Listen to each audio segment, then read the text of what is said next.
Hola, ¿cómo están? Bienvenidas, bienvenidos a una nueva entrevista que estamos realizando aquí en Tus Noticias, conversando temas de actualidad, contingencia, como siempre.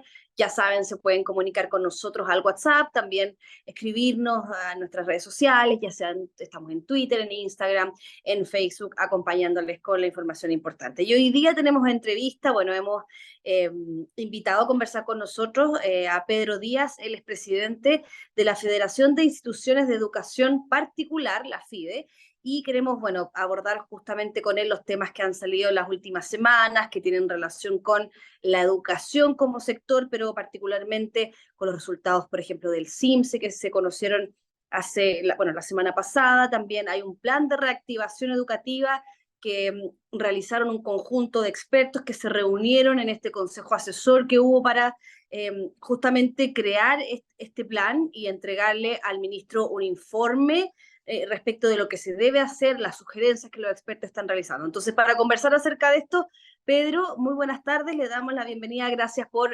recibir esta entrevista y bueno, y conversar con nosotros. Buenas tardes, Montserrat. Muchas gracias por la invitación y a su disposición para que conversemos de educación, que hoy es tan relevante para nuestro país.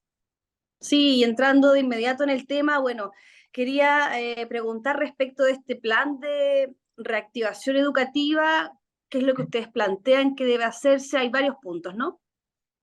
Así es. Bueno, fui parte del Consejo de Reactivación porque ya la semana pasada entregamos a las autoridades las conclusiones. Partimos los primeros días de enero y terminamos ahora en junio.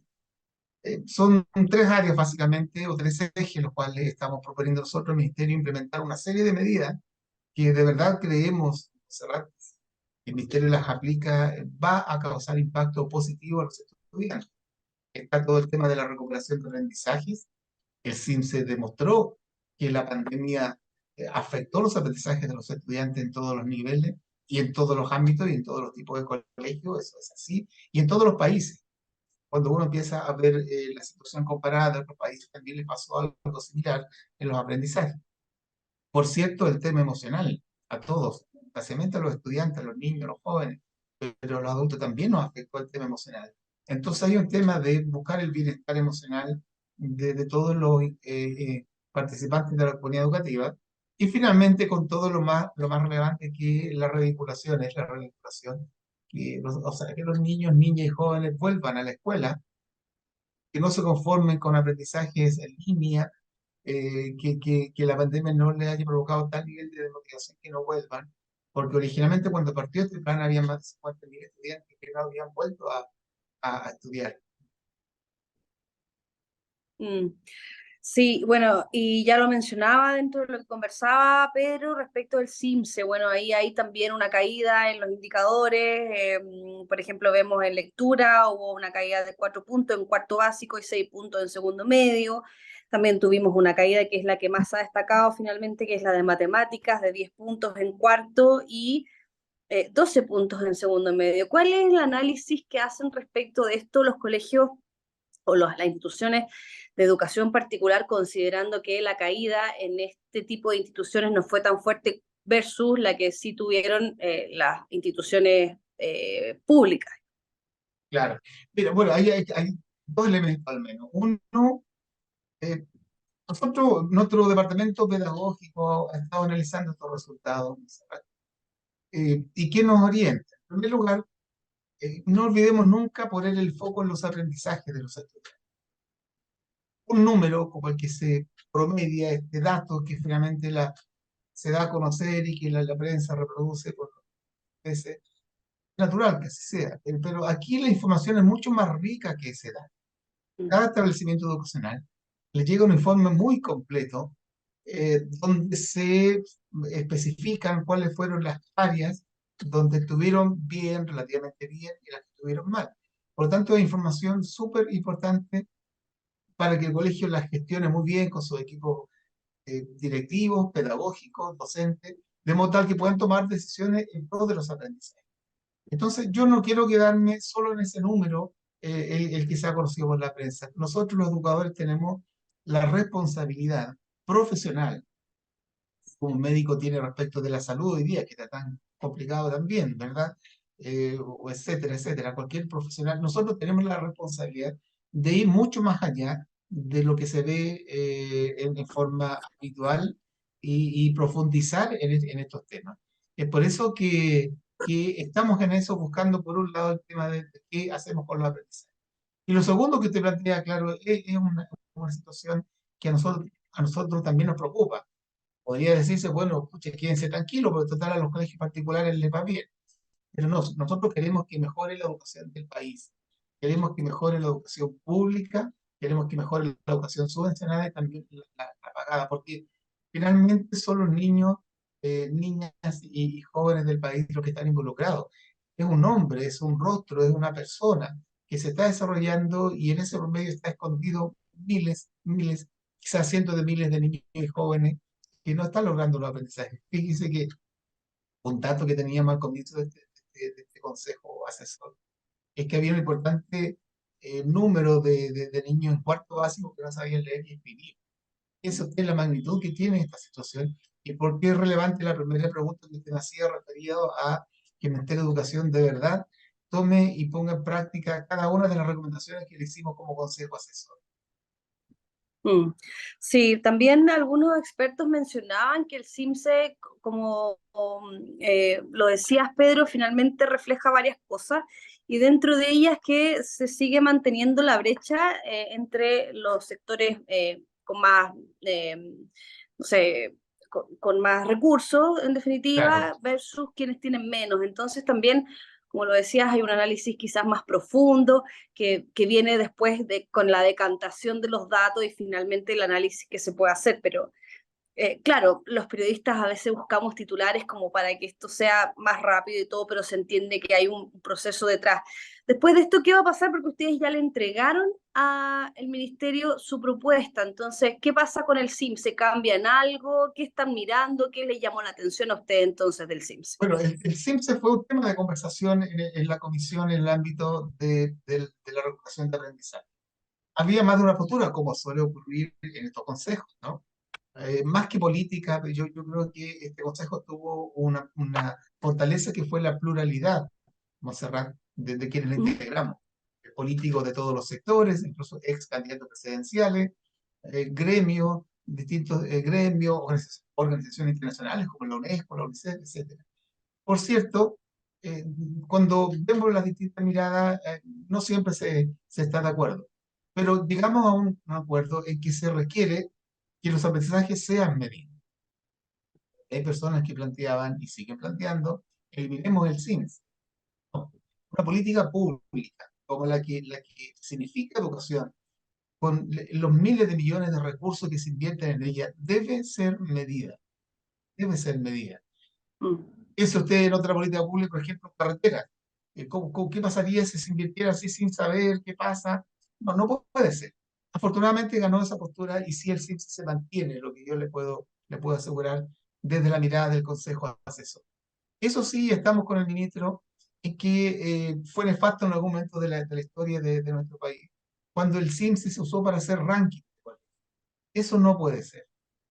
Esto es un diagnóstico que a quien le sirve es al establecimiento, es a la comunidad educativa para saber cómo está su colegio. No necesariamente el CIMS es un buen instrumento para compararse con otros colegios. No sé si me explico. Puede ser Claro. la PAES incluso discutible, pero la PAES es mucho más instrumento porque es un instrumento único de análisis exclusivo para un fin que es el ingreso a la educación superior.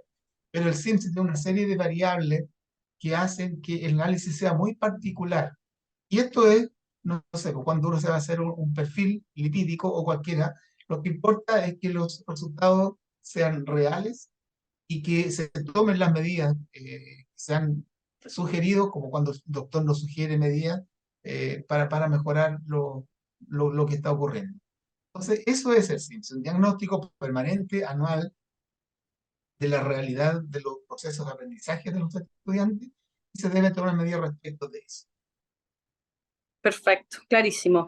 ¿Y qué pasa con los resultados finalmente del CIMSE? Que bueno, como ya vimos, bajaron.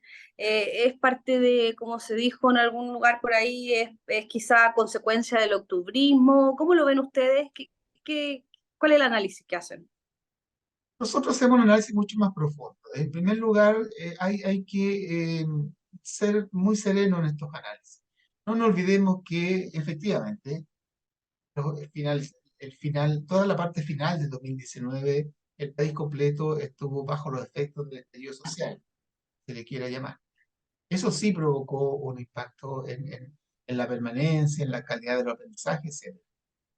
Volvíamos a la normalidad en marzo del 2020 y nos pilló la pandemia, creo que algo así como el 10 o el 15 de marzo tuvimos que irnos para la casa, aprender toda una situación de clases en línea, clases virtuales, conceptos, tecnologías, que los profesores no estaban preparados. Y claro, otra vez aparece esto que los colegios particulares fuimos mucho más rápidos en esto que educación pública. De hecho, hubo estudiantes de los colegios públicos que simplemente no tuvieron clases durante más de un año. Y en eso, en ese minuto, nosotros como FIDE apoyamos significativamente al ministro Figueroa en que había que volver a la presencialidad.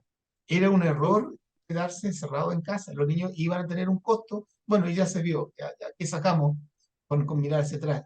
Pero usted lo sabe perfectamente, hubo gremios, hubo personas que eran muy contrarios a la presencialidad, a que se volviera a la presencialidad. Nosotros estuvimos siempre de acuerdo porque eso iba a ocurrir. Pero definitivamente, Montserrat, para no eludir su pregunta, son resultados multifactoriales. La pandemia no permitió, piensa usted, por ejemplo, que los niños que dieron el CIEPS en cuarto básico estuvieron prácticamente 2 años aprendiendo a través de un computador.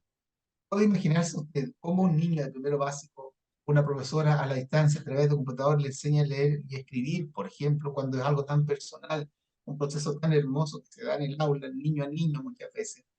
Entonces creo que ver solo una causa es mezquino muchas veces, va a ser sesgado y creemos que hay muchas causas. Ahora lo que importa es concentrarnos en los aprendizajes del futuro, es, no sé, alinear nuestras agendas de todos los que estamos involucrados en educación, en el foco, poniendo el foco en los aprendizajes de los estudiantes, más que quedarnos en la pelea de las responsabilidades porque no sacamos nada con mirar hacia atrás. El llamado nuestro es miremos hacia adelante y preocupémonos de los estudiantes. Perfecto, y en ese sentido, entonces, una acusación constitucional en contra del ministro Ávila, por ejemplo, ¿ayuda a ese tipo de situaciones o a su juicio quizás debieran estarse debatiendo los temas más de base del problema? Bueno, FIDE en sus 75 años siempre ha sido apolítica, nunca ha hecho juicio político y por eso nosotros apoyamos o criticamos a los ministerios independientes del sector político que esté gobernando. Y en este caso, a nosotros nos parece que no nos corresponde referirnos a un tema que es netamente político. Yo he leído la acusación, hay diferencias, por cierto, con respecto a algunos argumentos, otros estaremos de acuerdo, pero creemos que efectivamente ojalá esto se resuelva pronto porque hay que ponerse a trabajar por los estudiantes. Ese puede ser el foco.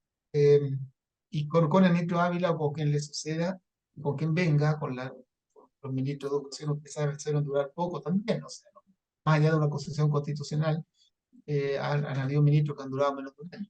Nosotros vamos a trabajar siempre con el ministro que esté, siendo muy leales en la crítica y también muy nobles en apoyar aquellas ideas que tengamos que apoyar. Por eso que tuvimos ese consejo, tuvimos dando idea, lo hemos dado a conocer por todo Chile a través de nuestra red de FIDES regionales y estaremos siempre apoyando la educación. Nosotros el foco no lo perdemos, que nuestros estudiantes, nuestros niños, niñas y jóvenes cada vez tengan mejor calidad de educación. O sea, Perfecto, muchísimas gracias. Pedro Díaz es presidente de la Federación de Instituciones de Educación Particular, FIDE, con quien hablamos esta tarde. Muchas gracias por su tiempo, Pedro. Y bueno, y vamos a estar atentos a lo que siga pasando. Esto es Noticia en Desarrollo, así que muchas gracias por el tiempo.